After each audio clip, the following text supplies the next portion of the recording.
বাংলাদেশ জাতীয়তাবাদী দল বা বিএনপির ভিশন ২০৩০ নিয়ে আজকে আমরা একটু গভীরে যাব। আমাদের কাছে যে সোর্সগুলো আছে সেগুলো বলছে যে এটা ভবিষ্যতের বাংলাদেশের জন্য তাদের একটা বেশ বিস্তারিত পরিকল্পনা। তো প্রশ্নটা হলো, এই রূপরেখাটা কি শুধুই একটা নির্বাচনী ইশতেহার, নাকি এটা কি আসলেই বাংলাদেশের জন্য একটা নতুন পথের দিশা হতে পারে? আমরা এর প্রস্তাবগুলোকে কয়েকটা ধাপে দেখব। প্রথমে রাজনৈতিক কাঠামোর পরিবর্তন, তারপর অর্থনৈতিক স্বপ্নগুলো, আর শেষে সাধারণ মানুষের জীবনের কী প্রভাব পড়তে পারে। ঠিক। এই রূপরেখাটা পড়ার সময় আমার যেটা মনে হয়েছে, এর মূল আইডিয়াটা হলো দেশের মালিকানা জনগণের হাতে ফিরিয়ে দেওয়া। তো এই ধারণাকে সামনে রেখে রাষ্ট্র পরিচালনা, অর্থনীতি, সামাজিক ক্ষেত্রে ঠিক কী ধরনের পরিবর্তনের কথা বলা হয়েছে সেটাই আমরা একটু ভেঙে দেখার চেষ্টা করব। দেখব এর লক্ষ্যগুলো বেশ বড়, কিন্তু সেগুলো অর্জনের পথটা কতটা পরিষ্কার। তাহলে চলুন সবচেয়ে বড় যে প্রস্তাবটা সেটা দিয়ে শুরু করি। এই যে প্রজাতন্ত্রের নির্বাহী ক্ষমতার ভারসাম্যের ব্যাপারটা, এখানে তো সরাসরি বলা হচ্ছে যে প্রধানমন্ত্রীর একক ক্ষমতা কমানোর জন্য সংবিধানে সংশোধনী আনা হবে। এর কারণ হিসাবে বলা হয়েছে যে বর্তমান ব্যবস্থাটা একটা স্বৈরাচারী শাসনের জন্ম দিয়েছে। এটা তো একেবারে মূল কাঠামোতে হাত দেওয়ার মতো ব্যাপার। হ্যাঁ, এটা একটা মৌলিক পরিবর্তনেরই প্রস্তাব। আর এই ভারসাম্য আনার ভাবনার সাথে কিন্তু আরও কয়েকটা জিনিস জড়িত। যেমন ধরুন, জাতীয় সংসদের একটা উচ্চকক্ষ প্রতিষ্ঠা করার কথা বলা হয়েছে। এটা নিয়ে অবশ্য পরীক্ষা-নিরীক্ষা করার কথা বলা হয়েছে। আচ্ছা। অনেক দেশেই তো দ্বিকক্ষ বিশিষ্ট সংসদ আছে, তাই না? যেখানে উচ্চকক্ষ আইন প্রণয়নের ক্ষেত্রে আরও গভীরে গিয়ে পর্যালোচনার সুযোগ তৈরি করে। এর সাথে আরেকটা ইন্টারেস্টিং জিনিস হল গণভোট ব্যবস্থা ফিরিয়ে আনার প্রস্তাব। ও গণভোট, গুরুত্বপূর্ণ জাতীয় ইস্যুতে সরকার একা সিদ্ধান্ত না নিয়ে সরাসরি জনগণের কাছে যাবে। ঠিক তাই। তত্ত্বগতভাবে এগুলো সবই আসলে ক্ষমতাকে এক জায়গায় না রেখে ছড়িয়ে দেয়ারই পদক্ষেপ।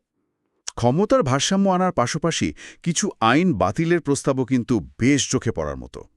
যেমন বিশেষ ক্ষমতা আইন ১৯৭৪ আর আইসিটি আইনের যে বিতর্কিত ৫৭ ধারা, ওগুলো বাতিল করার কথা বলা হয়েছে। এর সাথে বিচারবিহীন হত্যাকাণ্ড, গুম, খুন এগুলো বন্ধ করার একটা দৃঢ় অঙ্গীকারও আছে। এই আইনগুলো তো বহু বছর ধরেই মানবাধিকার সংগঠনগুলোর অনেক সমালোচনার মুখে পড়েছে। তো এগুলো বাতিলের প্রস্তাবকে অনেকেই গণতন্ত্রের জন্য একটা ভালো পদক্ষেপ হিসেবে দেখবে। কিন্তু মূল প্রশ্নটা হলো, এর বিকল্প কি আসবে? নিরাপত্তার জন্য তো আইনের দরকার আছে। সেই নতুন আইনগুলো কেমন হবে তার ওপরেই আসলে সব নির্ভর করবে। এই প্রসঙ্গে একটা খুব ইন্টারেস্টিং কনসেপ্টের কথা বলা হয়েছে, রেইনবো নেশন বা রংধনু জাতি। এর উদ্দেশ্য নাকি প্রতিহিংসার রাজনীতির বিপরীতে একটা সহনশীলতার সংস্কৃতি তৈরি করা। কিন্তু এই রংধনু জাতির ধারণাটা শুনতে তো খুব ভালো লাগে, কিন্তু বাংলাদেশের বাস্তবতা এটা কতটা সম্ভব, যেখানে দলগুলোর মধ্যে অবিশ্বাস এত গভীর? এটাই তো সবচেয়ে বড় চ্যালেঞ্জ। দেখুন, দক্ষিণ আফ্রিকায় বর্ণবৈষম্য শেষ হওয়ার পর নেলসন ম্যান্ডেলা এই রেইনবো নেশন ধারণাটা এনেছিলেন। উদ্দেশ্য ছিল সাদা কালো সবাইকে নিয়ে একটা নতুন জাতি গড়া।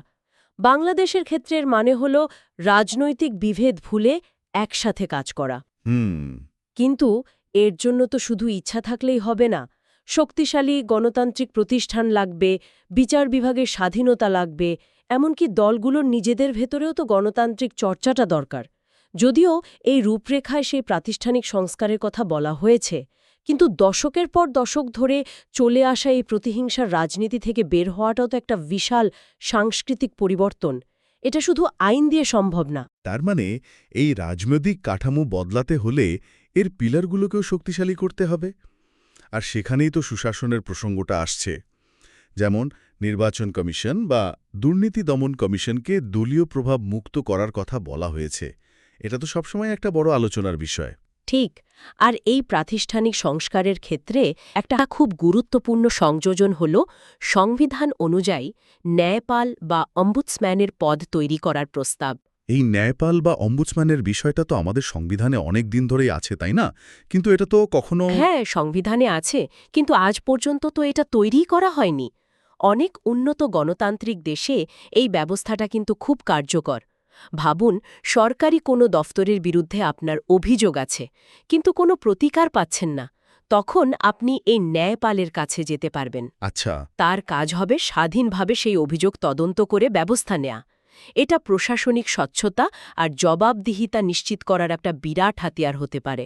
বিচার বিভাগ নিয়ত বেশ কিছু সুনির্দিষ্ট পরিকল্পনার কথা আছে, যেমন উচ্চ আদালতে বিচারপতির নিয়োগের জন্য নির্দিষ্ট যোগ্যতা আর মানদণ্ড ঠিক করে আইন করা হবে, আর একটা বাছাই কমিটির মাধ্যমে নাকি নিয়োগ দেওয়া হবে। সবচেয়ে ইন্টারেস্টিং ব্যাপার হলো, নিয়োগের জন্য যাদের নাম সুপারিশ করা হবে তাদের ব্যক্তিগত তথ্য আর সম্পদের বিবরণী জনগণের জন্য উন্মুক্ত করে দেওয়ার প্রস্তাব। এটা তো একটা বিরাট স্বচ্ছতার ব্যাপার। অবশ্যই ধারণাটা চমৎকার এবং একটা শক্তিশালী বিচার ব্যবস্থার জন্য এটা খুবই জরুরি। কিন্তু এখানেও আসল কথাটা হলো বাস্তবায়ন। ওই বাছাই কমিটিটা কাদের নিয়ে হবে, সেই কমিটির স্বাধীনতা কতটা নিশ্চিত করা যাবে, এই প্রশ্নগুলোর উত্তরের উপরে এর সাফল্য নির্ভর করবে। ঠিক। স্বচ্ছতার এই ধারণাটা পুলিশি ব্যবস্থার সংস্কারের ক্ষেত্রেও দেখছি। যেমন থানায় না গিয়েও অনলাইন বা মোবাইল টেকনোলজির মাধ্যমে অভিযোগ জানানোর সুযোগ। এটা তো সাধারণ মানুষের জন্য বিচার পাওয়া অনেক সহজ করে দিতে পারে। হ্যাঁ, আর এর পাশাপাশি পুলিশের ভালোর দিকটাও দেখা হয়েছে, যেমন নিম্নপদস্থ কর্মকর্তাদের একটানা ৮ ঘণ্টার বেশি ডিউটি না দেওয়া বা যুক্তিসঙ্গত ওভারটাইম ভাতার ব্যবস্থা করা। একটা দেশের আইন শৃঙ্খলা তো অনেকাংশে একটা পেশাদার এবং সন্তুষ্ট পুলিশ বাহিনীর ওপর নির্ভর করে। বেশ, তাহলে এই যে সুশাসন আর প্রাতিষ্ঠানিক স্বচ্ছতার কথা বলা হলো, এর মূল উদ্দেশ্য তো একটা স্থিতিশীল পরিবেশ তৈরি করা, যা বিনিয়োগের জন্য দরকার। আর বিনিয়োগ ছাড়া তো অর্থনৈতিক লক্ষ্যগুলো অর্জন করা সম্ভব না। আচ্ছা, চলুন দেখি অর্থনীতির ক্ষেত্রে ঠিক কী ধরনের স্বপ্নের কথা বলা হয়েছে। অর্থনীতির অংশে গিয়েই রূপরেখাটি সবচেয়ে বেশি, মানে উচ্চাবিলাসী হয়ে উঠেছে। ২০৩০ সালের মধ্যে বাংলাদেশকে একটি উচ্চ মধ্যম আয়ের দেশে পরিণত করার লক্ষ্য। আর লক্ষ্যমাত্রাগুলো খুব সুনির্দিষ্ট। মাথাপিছু আয় $৫,০০০ আর বার্ষিক প্রবৃদ্ধির হার হবে ডাবল ডিজিট, মানে ১০% উপরে। ডাবল ডিজিট প্রবৃদ্ধি, এটা তো বিশাল একটা ব্যাপার। দক্ষিণ কোরিয়া বা চীনের মতো দেশগুলো একটা সময় এটা অর্জন করেছিল। এই রূপরেখায় কি সেরকম কোনো সুনির্দিষ্ট শিল্প বা খাতকে চিহ্নিত করা হয়েছে যা এই অসাধ্য সাধন করতে পারবে? শুধু সেবা খাতের উপর ভর করে কি এটা সম্ভব? এটা খুব গুরুত্বপূর্ণ একটা প্রশ্ন। রূপরেখায় কৌশল হিসেবে দুটো বিষয়ের উপর জোর দেওয়া হয়েছে। এক, আমাদের দেশে যেহেতু জমির স্বল্পতা, তাই ভারী শিল্পের চেয়ে সেবা খাতের ওপর বেশি গুরুত্ব দেওয়া, যেমন আইটি, পর্যটন, টেলিযোগাযোগ।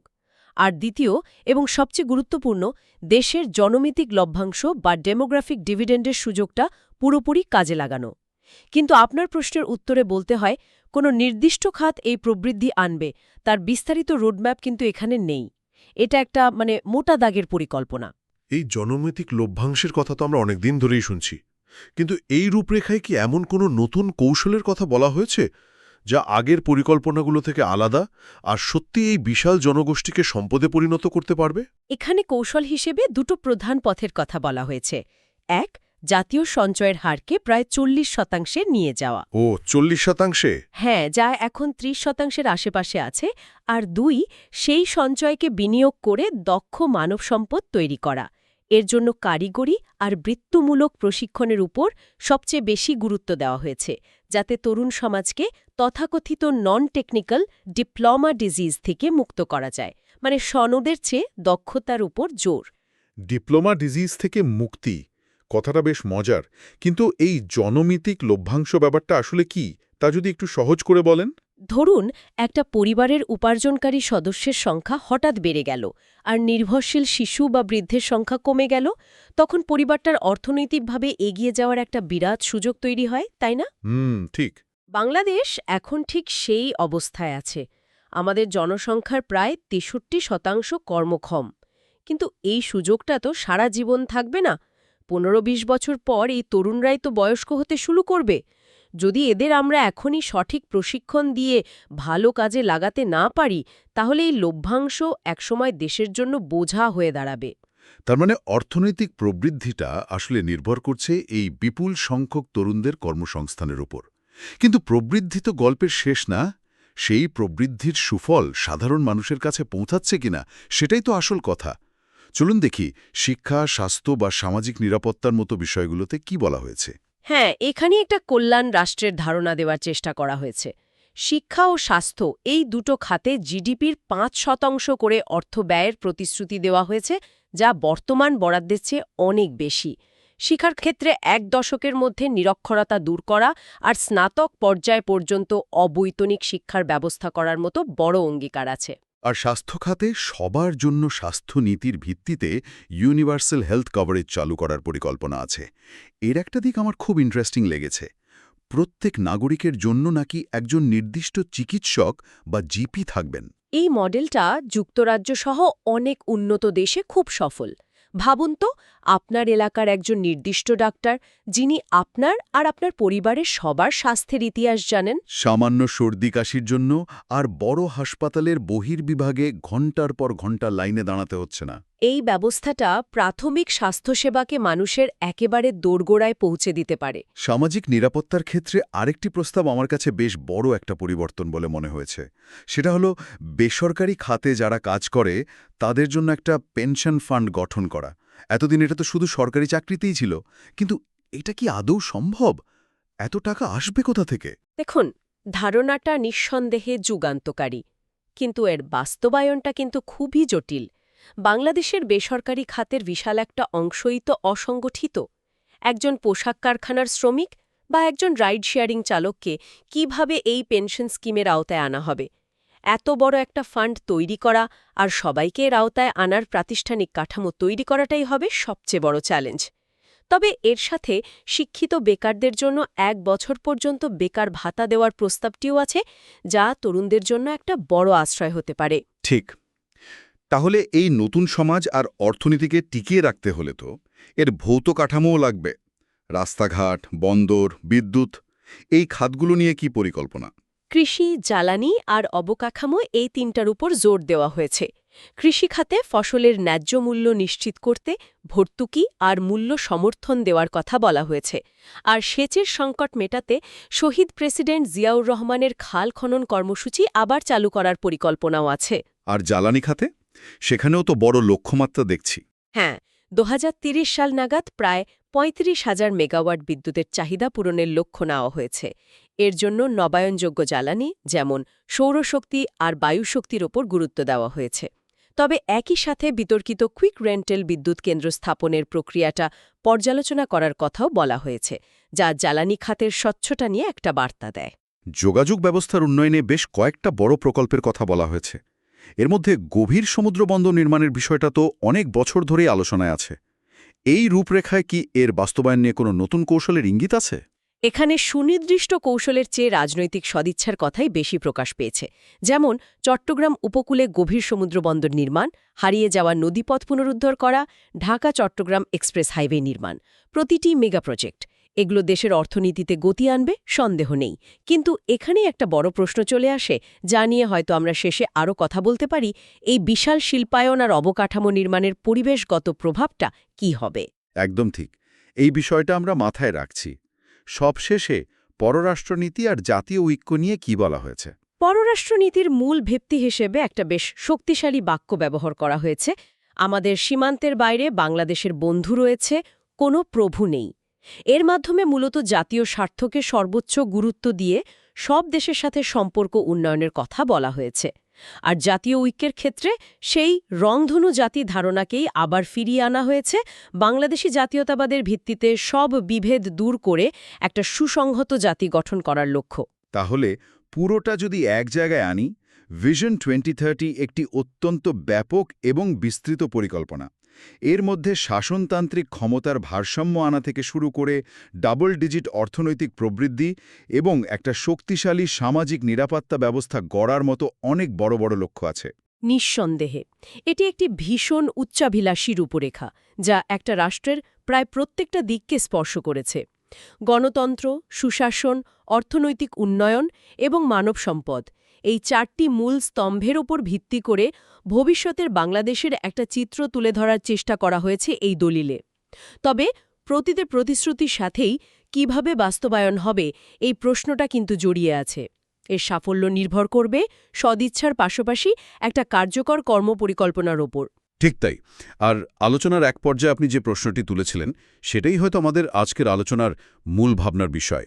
এই রূপরেখায় দ্রুত অর্থনৈতিক প্রবৃদ্ধি আর শিল্পায়নের ওপর ব্যাপক জোর দেওয়া হয়েছে। এখন ভাবনার বিষয় হল, বাংলাদেশের মতো একটি ঘনবসতিপূর্ণ বদ্বীপ অঞ্চলে উন্নয়নের এই উচ্চাভিলাষী লক্ষ্যগুলো অর্জন করতে গিয়ে পরিবেশগত ভারসাম্য এবং প্রাকৃতিক সম্পদ বাঁচানোর চ্যালেঞ্জটা কিভাবে মোকাবেলা করা সম্ভব? এই উন্নয়নের মডেলটা কি পরিবেশগতভাবে টেকসই হবে?